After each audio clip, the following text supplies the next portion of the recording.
How to set WhatsApp as default calling app on iPhone. Hello guys and welcome back to the channel. In this video, I'm going to show you how you can set WhatsApp as default calling app on iPhone. So let's get started. First of all, you're going to go to settings and then you're going to scroll all the way to the bottom and click on apps. After that, you're going to click on default apps over here at the top. You'll be able to see a couple of options such as email, messaging, calling, call filtering, browser app, translation, passwords and codes, and keyboards. In our case, we need to set WhatsApp as default calling app. So you're going to click on calling over here. By default, you can see that it says that phone will be used to make calls. If you have multiple calling apps, you can change the default.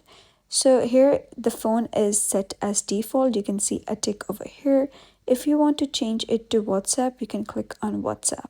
And now you can see it's written WhatsApp will be used to make calls.